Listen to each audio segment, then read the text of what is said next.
आम्ही दोघं first time असं भेटलो तर आमचं तसं काय काहीच नव्हतं. म्हणजे असं वाटलं की फॉर्मॅलिटीज नव्हते, आम्ही एक वर्षांनी असं 1 वर्ष झाले आम्ही एकमेकांना ओळखतो, असं होतं आमची बॉन्डिंग. तर त्याच्यावरून 3 महिन्यात 1 मिलियन करणं ही माझ्यासाठी खूप मोठी गोष्ट आहे. त्या आयडीला पण या आयडीला पण. की टिकटॉक बॅन झालं म्हणून त्यांना असं वाटलं की आता बाई याचं काय आहे, आता बॅन झाला टिकटॉक तर आता याचं काहीच नाही होणार, भांडण करू आपण. सो मला त्यांनी बोलून घेतलं, भांडण केले माझ्यासोबत तिला आणि भरपूर सपोर्ट केला. पण ती गोष्ट झालेली ना ती खूपच हार्ड होती. आणि ते पण मी काहीच चूक नव्हती केली, मी काहीच नाही फक्त. आणि माझी एजसुद्धा कमी आहे, तर ती गोष्ट करणं मला नाही वाटत त्याच्यात मी होती वगैरे. तर ती झालेली ती एक माझ्यासाठी खूप हार्डेस्ट जर्नी होती, त्यातून बाहेर पडणं. नमस्कार, मी तनुश्री अतुल भोसले आणि आमचं गाणं आलं आहे Laila Majnu big hit media या यूट्यूब चॅनलवर. नमस्कार, माझं नाव जगदीश यशवंत झोरे. तर आमचं एक गाणं आलं आहे लैला मजनू बिग हिट मराठी या यूट्यूब चॅनलवरती. जेव्हा मला स्टार्टिंगला गाणं आलं तेव्हा रोहित दादाचा फोन आला होता की बिग हिट मीडिया या यूट्यूब चॅनलचं गाणं आहे, तुम्ही रेडी झाली त्यांचं गाणं. आणि मी माझा तर फर्स्ट एक्सपिरियन्स होता त्यांच्यासोबत काम करायचा, तर मी एक्सायटेड होती भरपूर. मला जेव्हा म्हणजे गाणं पाठवलं होतं की तुला असं गाणं करायचं आहे, तर मला त्याचं म्युझिक खूप आवडलं होतं. म्हणजे म्युझिकवरती मला असं वाटलं की यार म्युझिक खूप भारी आहे. सो मी म्हटलं की नाही मी रेडी आहे, मी करणार आहे म्हटलं. सो त्याच्यानंतर मग ते बाकीचे प्लॅन झाले. असं मला सांगितलं की तनू त्याच्यामध्ये आहे. आणि मी अनिल सरांसोबत बोललो तेव्हा फोनवरती की अनिल सर बोलले की तू करणार आहे का? मी म्हटलं हो सर, ऑब्व्हियसली मी करणार आहे, बिग हिटचं गाणं आहे, मी करणार आहे म्हटलं. माझे जेवढे सॉन्ग झाले तेवढे नाशिकमध्येच झालेत, तर मग मला ते माहिती होतं की नाशिकमध्येच होणार आहे. आणि ह्यांच्यासोबत काम करणं ते फर्स्ट टाईम वगैरे होतं. आणि असं माहिती नव्हतं की काय, आणि त्याच्यात डान्स वगैरे सर्व ते होतं. तर मग त्याच्या आदल्या दिवस प्रॅक्टिस घेतली, पण खूप झालं. मेन आमचे कोरिओग्राफर होते, त्यांनी आम्हाला खूप सांभाळलं, मेन मला तर, कारण मी नॉन डान्सर आहे. तर त्यांनी सांभाळून घेतलं, त्यामुळे प्रॉपर झालं. सेम माझं पण तसंच की प्रत्येक शूट नाशिकला असतं, आणि कारण लोकेशन खूप चांगलं आहे तिथं म्हणून. सो आम्ही आदल्या दिवशी गेलो वर्कशॉप करायला. सो त्याच्यामध्ये स्टेप्स बसवले, खूप असं कठीण होते पण आम्ही केले असं. आम्ही दोघांनी तर फर्स्ट टाइम काम केलं, म्हणजे आम्ही बोललो पण नव्हतो एकमेकांशी, कधीच नाही, म्हणजे फॉलो पण नव्हतो करत आधी एकमेकांना. आणि ती केमिस्ट्री झाली बरोबर. तर मला रोहिदाचा फोन आला की तुला तनुला पिक करायचं म्हणून, कुठून इगतपुरीच्या मागे, त्याच्या मागे, तर तिच्या मामाकडे ती होती, तर तिथे तुला पिक केला मी. सो तेव्हा मग आमची गाडीमध्ये ओळख झाली की मग सांगितलं एकमेकांबद्दल असं. मग त्यानंतर बॉन्डिंग झाली. मग पण आम्ही दोघं फर्स्ट टाईम असं भेटलो तर आमचं तसं काय काहीच नव्हतं. म्हणजे असं वाटलं की फॉर्मॅलिटीज नव्हते, आम्ही डायरेक्ट वर्षांनी असं 1 वर्ष झाले आम्ही एकमेकांना ओळखतो, असं होतं आमची बॉन्डिंग. काही जोक मारायचे, काही सगळं असं खूप एकदम चिलमध्ये होतं सगळं, म्हणून दोघांना पण काहीच आहे नाही, एकदम प्रॉपर झालं. मी सांगतो. तर ते बकरीचा सीन आहे ना तिचा स्टार्टिंगचा, तो नेक्स्ट डे झाला, लास्ट डेला. सो त्याचं तिला बकरीची वाटत होती भीती की ती मारेल, ती चावेल. आणि त्या छोट्या पिल्लूची नव्हती वाटत, तिची मम्मी होते आणि ते अंगावर येत होते. आणि मला हे लोक तिथेच ढकलत होते, मग मी जाम घाबरत होती. आणि त्याच्यात ती बकरी खूप जड होती, आणि त्याला उचलून गोल गोल फिरणं आणि ते कंटिन्यू त्याला हातात घेणं, ते खूप भयानक होतं. आणि मी त्याला घाबरून राहणं, मग ते आम्ही सांभाळून घेतलं हिला. आणि बाकीचे ते गणू वगैरे, त्यांनी सगळ्यांनी हिला हेल्प केली ते भरपूर बॉन्ड करायला.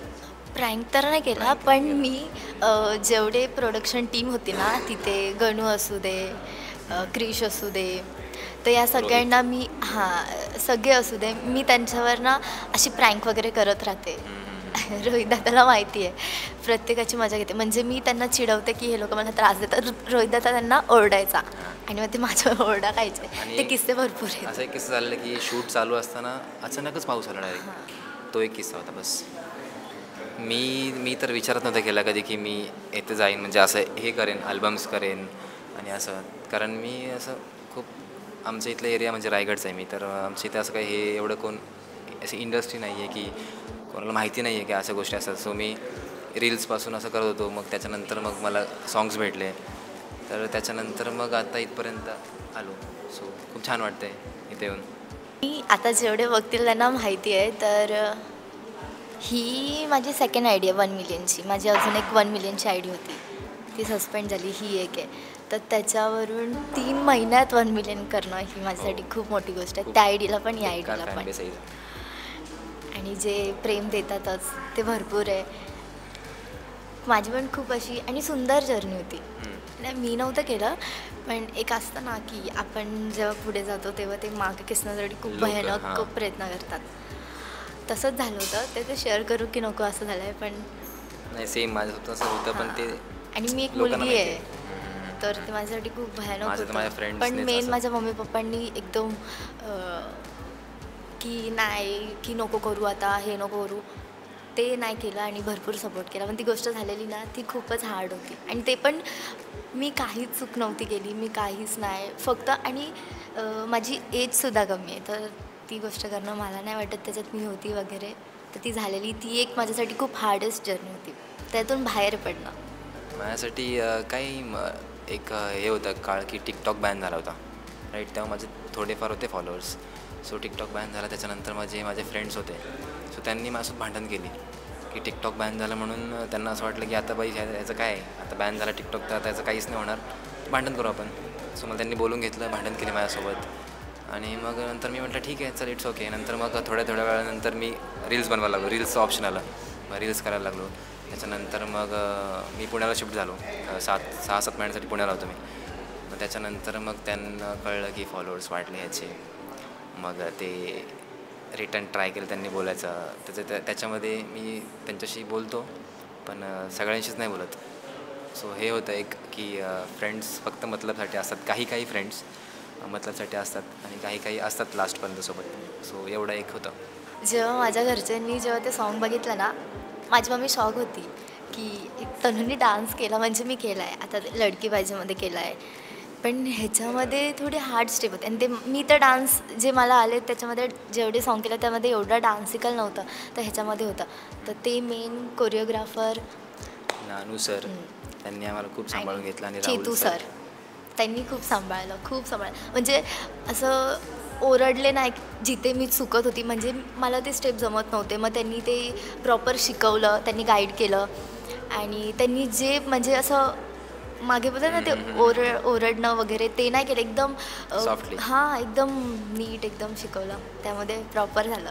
खूप भारी आहेत, असं खूप खूप एवढं खूप प्रेम भारी मला आहेत फर्स्ट टाइम आणि भेटतंय. हां आणि रील्स पण खूप बनतात, खूप जास्त भरपूर प्रेम देतात आणि ट्रेंडिंगला आलं आहे हां सॉन्ग. सो त्याचंच खूप भारी वाटतं की फर्स्ट टाईम माझं कुठलं सॉन्ग ट्रेंडिंगला आलं आणि मला बार ऐकायला खूप भारी वाटतं.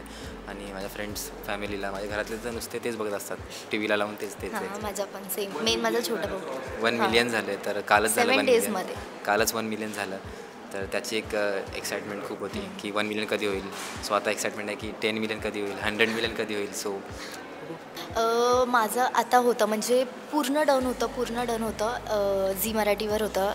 सिरियलचं नाव नाही सांगणार, पण त्याच्यासाठी मी खूपदा मलाडला आलेली ऑडिशनसाठी आणि त्यांनी म्हणजे फुल क्लिअर केलं, तर सगळं झालं आणि सिलेक्शन वगैरे झालं आणि त्यांचं तिथून प्रॉब्लेम आला की त्यांच्याच कॉन्टॅक्ट थ्रू एक जण होता, तर ते बोलले की सिलेक्ट झालं अगोदर त्यांनी. आता असं आहे कारण काही जणं विश्वास ठेवून ते पेमेंटनी सगळं हे करतात, तर मला काहीच माहिती नव्हतं आणि मी घरीसुद्धा सांगितलं नाही आणि मम्मी वगैरे माझ्यासोबत ऑडिशन वगैरेला यायची, तर त्या ह्याच्याने माझ्यासोबत तो किस्सा घडला होता. आणि माझ्यासोबत नाही झालं असं की ऑडिशनला वगैरे मी कधी गेलो नाही, पण करणार आहे मी ऑडिशन वगैरे ट्राय. माझा एक प्रोजेक्ट येणार आहे लवकरच.